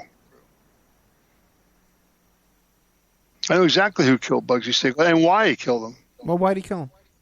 Because he got out of line. He did something he should never have done. He went against the rules of the families. And the guy that he insulted the most was his dearest friend, Meyer Lansky.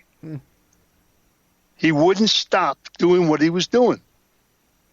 He wanted to be a movie star. He wanted to do this. He wanted to do that. They stole money out of the Vegas thing, and there were things you just don't do. And he was told to stop, and he didn't. He thought he became a power of his own because he was away from New York. He was out in the West Coast, so Frankie Carbo killed him. I'm bouncing around a little bit here, but I got a lot of notes while you were talking before. Back to Dallas for a second. Do you know anything about when Oswald ran to that movie theater? Oswald, here, let me tell you something. Let me explain something to you. And I had a writer do this walk, all right, from the Byrd Building to the place where the cop got killed, Tippit, right, to his house to the movie theater. Time frame wise, never happened.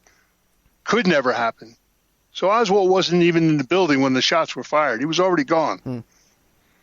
The lies that were told when the FBI went over to the prison and the guy said, we saw 3 people in that window. They said, don't you ever say that or make that statement or anything. They went to the neighbors at Oswald's house and they made the people lie. Yeah. So Oswald went to a movie theater and was arrested. Yeah. And here's the fun part. He gets arrested for killing the president of the United States, supposedly. All right? Yeah. And the FBI don't get involved because they say, well, it wasn't a conspiracy. It was a lone gunman. We can't get involved in this. And they never took one note, never took one recording of any of the questionings they did with Oswald. There's not a note. There's not a recording. And when you see Oswald come out of that building with the sheriff, the guy steps aside from him because he saw Ruby coming and he knew he was getting shot. Yeah, if you ever see that scene where the guy, the cop in the big white suit with the white hat, if that guy didn't know, he was holding him up, man. Look at the look in his face. Yeah. He knew that was coming. He doesn't. And what is Ruby doing? What is Ruby doing allowed in there with a gun? Well, what do you know about Ruby? What can you tell us about Ruby? Jack Ruby came from Chicago. He ran some places in Chicago for the mob. He ran what they call the punch board business from New York to Chicago. It was a numbers thing. We punched the hole in the thing. He had punch boards. A guy got killed in his club. They had sent his sister to Dallas a year before to open up a restaurant. And Ruby went to Dallas when they sent him from Chicago to Dallas, and he became the liaison between Cuba and Florida. He ran back and forth carrying messages. Okay? Okay. So he was totally controlled by Chicago. And in fact, when they went in with the Warren Commission to question Ruby, the very first thing he said to them was, well, I guess you guys want to talk about Chicago. And they said, no. He said, well, you can't talk to me here. You got to get me out of this town because this is not safe. And they put him in jail, and 6 months later he died because he got shot with a needle from Tulane University. Cancer. See you. Bye. Like several other people I know. Well, you've heard of people getting shot up with cancer before?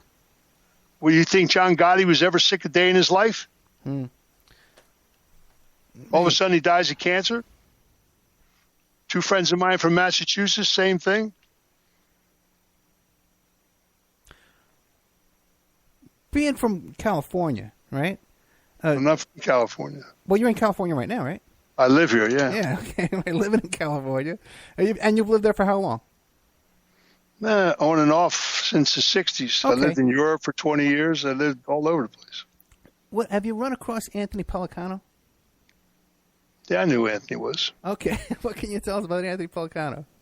He ran a little agency like your detective agency there, you know? Well, not like mine, but okay, but like I don't have any C4 He in my ran a safe. detective agency in Beverly Hills, Right. And he stepped out of bounds. Yeah. He stepped out of bounds, man. You know, he did things he was not supposed to do. Again, over greed. Everything's about greed, man. I saw him in his office about 2 weeks before all that shebang opened up. Anthony. Now, he must have had some kind of CIA connections or something like that, right? Are you familiar with that? But they all had. You got to understand something. When the CIA was formed in the 40s, yeah? Okay. And you got to understand how many versions of the CIA there are.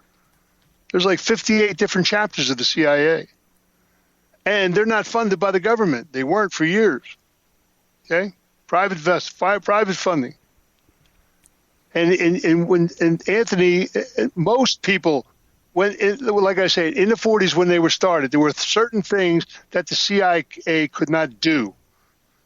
There was no white people allowed in China other than Sam Giancana, who was friendly with Shanghai Shek, and he was one of the only white guys that they allowed over there.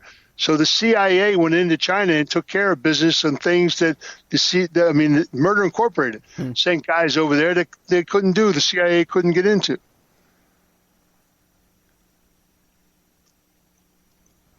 You know what I mean? Same thing with Cuba too, right? Well, what do you know about the? Cuba was the whole Cuban thing. Here's Joe Kennedy tells his son, all those soldiers going into the Bay of Pigs do not need any ammunition in their weapon, because if one of them shoots a shot off, it's going to create chaos. So what happens? They all go into that water with weapons with no ammunition, and they all get slaughtered. There were 11 guys that came out of that thing that joined Johnson. He became Johnson's private little army. I had a good friend of mine from Tallahassee who was involved in that. One of the survivors.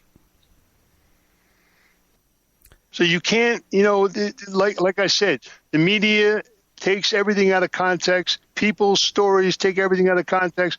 Everybody wants to cover up this, cover up that, cover up. But there's a truth that always surfaces years later. And why do you think it is that the media covers up so much? Because they're owned. By the government? Do you think that the media, when you sit there and you're watching the news every day at 6 o'clock, you think you're hearing the truth? You got to be kidding me. The news on television is there to make awards. They're trying to win awards. They don't care what they tell you. They tell you what they want to tell you. They don't tell you what's actually going on in the world. And in control by who? The government or? You ever hear that story that money talks and BS walks? Right. Okay. So how much control do you think George Soros has over the media? He owns Fox News. Soros owns a lot of things. Soros owns Fox News? In the back door. Well, okay. Well, Trump and Jared Kushner, they both did business with Soros. A lot of people did business with Soros because they know everybody gets blindsided in a lot of places. Well, everybody. It's hard to believe that certain things can be a reality right in front of your face. Our country, Okay, let me say something. Let me ask you a question. Okay. What was the very first prohibition in America? Ooh, marijuana? No. What was it? No. In 1914, they had a thing called the Harrison Act. The Harrison Act, before the Harrison Act, you could walk into a pharmacy, you could buy opium I was going to across say the opium. counter. Yeah, I was going to guess You could buy opium, yeah. marijuana across the counter. Yeah. And there was no addictions anywhere. You understand? Now the Harrison Act comes into play, which gave Big Pharma all their control. All of a sudden, the pharmaceutical business is all controlled by money. Okay? Now you take a look at our society and you say, okay, in the 1900s, early 1900s, all the way up past 1914, in that whole era, housewives were housewives. They stayed home. They had 6, 7, 8 children. If they were married to an abusive drunk or something, there was no such thing as divorce. People stayed married. So doctors, after 14, doctors handed out prescriptions like candy. They gave women speed to wake up in the morning and Valium to go to bed at night. Now, all those drugs are going through their blood system, which means that at children being born, that blood's going through that child. And children are being born with addictions. No one ever talks about that. In 1972, they made a documentary called The Little Junkie at a major hospital in New York. Yeah. And it was kids that were being born screaming, crying, uncontrollable. Doctors couldn't believe what was going on with these kids until one bright doctor turned around and said, these kids are going through withdrawal. Their mothers are junkies. It was shown once on television. No one ever saw it again. I remember that. Now, you mentioned earlier Adnan Khashoggi. You're an investigator. You should know all these things. No, I remember that show. I know, but listen, I can tell you, we do shows on this stuff all the time. Okay, as a matter of fact, you may not be aware of this, but you know that the Operation Paperclip, right? They brought in the Nazis to work on a space program. The Nazis they brought in too are the ones who started the Food and Drug Administration here in this country. Okay, that's a whole. Why don't they have a discussion about 9/11, about the school in Florida that taught when guys walked into the air schools and with a case full of money and said, "I want to learn the airspace. I don't want to learn how to take off or land. I just want to know the navigation of the airspace." And no one said a word about it. Oh, no, yeah. Daniel Hopsick, I've had him on the show many times. Please, give me a break. Check out his work on that. Hey, but what can you tell us about Adnan Khashoggi? You mentioned him before. What do you know about his dealings and dabblings here in the United States? Lived on a boat all his life because he never sat down on the ground. No one could ever lock him up. He lived in international waters. He did more weapon deals than any man walking the face of the earth.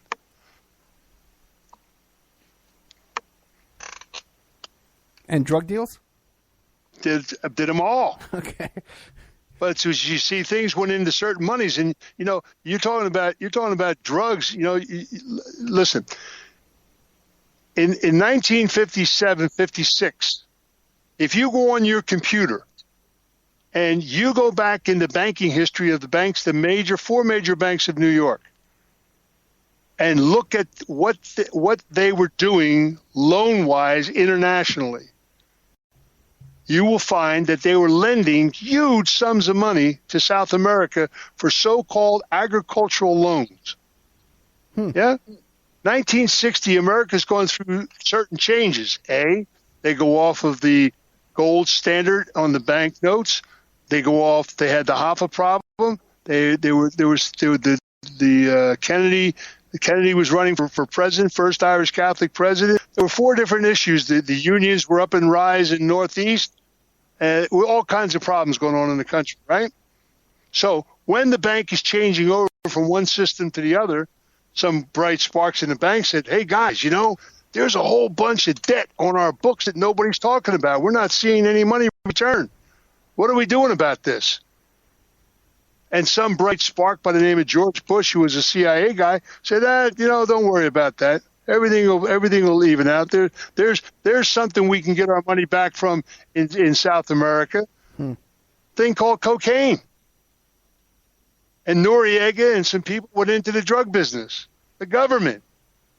By 1963, all those banks were overflowing with money, and nobody asked where it came from. So you had one bank in New York said, geez, you know what? I think we got a problem here. We seem to have a lot of money. So they gave up a matchbook and kept the box. You understand?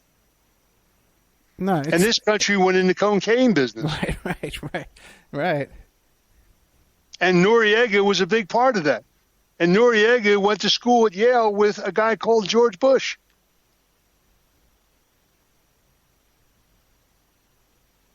Nobody talks about that, though, do they? And whatever happened to Noriega? Is he still alive?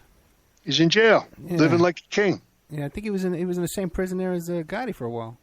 He's in the jail, living like a king. Yeah. He's got a television. He's got his own safe in his jail cell. Everything. Jack, we're coming toward the end of the show. First of all, is there anything I haven't asked you that you'd like to tell us about? People should buy my book. They'll like it. Yeah, Family Legacy. You got 3 more books coming. It's going to be good. We're telling the truth about some things in this country which need to be told. FamilyLegacyTheNovel.com. So, and what, the next books, what are they going to be about? It'll be the sequels to Family Legacy, going before and after. You got to go back all the way back to 1850 when they first came in the country. First place they came in was down in New Orleans because it was the biggest shipping port. And they set up in the country. If you look at how the Italians set up when they came in the country, it was like the Roman legions. They set up at all the shipping ports, states on the East Coast, all the way up to Detroit on the Canadian border. And then they set up in Chicago, which was the turnstile for trafficking in America. Like Roman legions. That's why they have soldiers and capos and lieutenants and, Where does the book Family Legacy leave off? Like what year? It starts with my father's death and ends with Kennedy's death. Kennedy's death. Okay. And I tell the truth about the Kennedy assassination. So then you have a lot to cover. Do you talk about then the next book will go from Kennedy's death to Nixon's impeachment, and then we'll go from there to modern day, and then we're going to do a book infiltrating how Europe and America are all interfaced and banking systems. And now, in your research, Lansky told me when I was a kid, he said, always follow the money, kid. Now, to your knowledge, do you have any information about people involved in the Kennedy assassination being involved in Watergate? Being involved in what? Watergate. 2 different scenarios. Okay. 2 different scenarios. We're talking about 2 different political stances altogether. Watergate was if you got to look at Richard Nixon's history, where he came from. Understand that he was one of the first people in China. He and Kissinger, when they made the deals over there. Nobody knows when he was vice president of the United States. People forget about certain things. What do you know about blackmail? Blackmail and compromising political officials and stuff like that? Stuff like the Franklin cover-up. And well, go ahead, man. What do you know? Go ahead, man.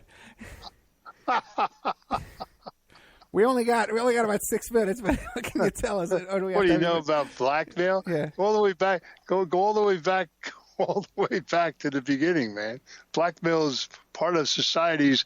It's like wearing your coats and clothes. It's a way of life. People have skullduggery and turned on people on every day. Look at your society, man. Look at the changes in our society. How old are you? 55.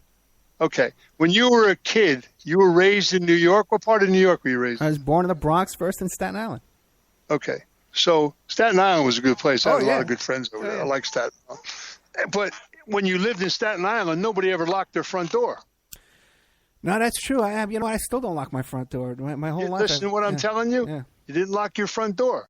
I lived in Philadelphia. I was raised in Philadelphia. The neighborhood that I was raised in, you wouldn't even go into today. But when I was a kid, nobody locked their front door. People used to stay outside on cots in the summertime because no one had air conditioning. You understand? People slept in their own backyards. Nobody ever bothered anybody.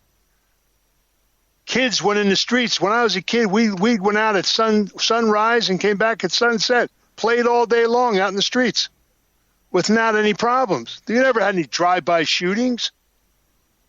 Neighborhoods were protected and taken care of because they were sources of revenue. You have a country that our first biggest problem came when we put welfare in place. And Roosevelt stood up and said it shouldn't happen because he said, if you want money from me, do a job, collect trash, fix the streets, do something. Don't sit at home and just expect me to give you a check. No one ever explored the whole welfare system, how it was exploited from day one. And what did it? It put socialism in the middle of a democracy because neighbors stopped talking to each other. The government was taking care of them. They didn't need their neighbor any longer. They went to the government for their needs. Does that make any sense to you? Well, I understand what you're saying, but we're down to the last couple of minutes. Is that really what you want to leave us with? Listen, what I would literally like to leave us with, I'd love to see Americans stand up and take their country back. Right. I really would love to see that happen in my lifetime. Okay. Truly. Jack Halloran, thank you so much, my friend, okay? I really appreciate you giving me this extra time today. The book is called Family Legacy, and you can find his book at familylegacythenovel.com. Jack, as soon as you have something new come up, okay? If you want to come back, give me a call, I'll put you right on the air. So when we come to Vegas, you buying dinner or what? I don't know. I can't even afford dinner for myself, man. We have to go to a drive-thru. And the other problem is, Jack, I'm a vegan now. Okay, I'm vegan. I don't eat no meat, no cheese, no nothing. I don't think we could eat at the same table. Have mercy. God bless you, Jack. Thank you so much. Take care, man. Do well. Okay, there you go. Jack O'Halloran. Boxer. Actor. JFK enthusiast. Good old Jack Halloran. Oh, boy. Okay, listen. Thank you so much. If you enjoyed this show, and I think there's some good content in there. If you enjoyed the show, be sure to check out OppermanReport.com. And what we have there at OppermanReport.com is our member section. And you go to the member section, and there's all kinds of exclusive content that you won't hear on Friday or Saturday or Sundays that you'll only find in the members section. Exclusive content, exclusive documents, exclusive interviews, pictures. Oh, I got pictures of when I used to be a Chippendales dancer. You go and become a member at OperaReport.com, you find my Chippendales photos. Okay, what a long day. We got some great content coming up. I have a guest who is a member of Men Going Their Own Way, which is a new phenomenon going on in this really around the world of men that are giving up relationships with women. They don't want to get married. They don't want to have girlfriends. Some travel a monastic lifestyle, and others only use prostitutes. Men going their own way. We have that coming up. I have coming up too. We're going to be doing a show about Assata Shakur, who is the mother of Tupac Shakur. And involved in the revolutionary work back in the 60s and 70s. She's down in Cuba today. Let's see, what else? A lot of great stuff I'm working on. Oh, I got a show coming up in the member section with Barry Prince interviewed me. I have another episode going up where Sherry Wisdom interviews me, where I talk about the origin of the whole Stormy Daniels case and how my personal agent and an attorney I've worked with is involved in that whole thing. I'll give you some inside information. You can find that in the OppermanReport.com. Thank you so much.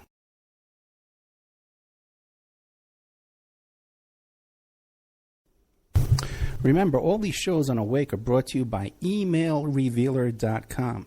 You can go to emailrevealer.com and get a copy of my book, How to Become a Successful Private Investigator. But you also do all the kind of different services for you. An online dating service investigation. It's called an online infidelity investigation. And that's where you give us your husband or your boyfriend, your girlfriend's email address, and we trace it back to their online dating websites, and we return a list of all the dating sites that that email is registered to. We can expand on that investigation and trace it back to porn sites, escort service sites, swinger sites, even gambling websites, and even prescription drug websites. If you think your ex-husband or something is addicted to prescription medication or involved in a extreme online pornography addiction, we can produce a report for you that you can use in court. Adoption investigations. If you want to locate your birth parents or your birth child you gave away for adoption, we can do adoption investigations for you. Asset searches for you. Locate bank accounts, hidden assets, hidden properties, hidden income, all different kinds of services in the asset search investigation.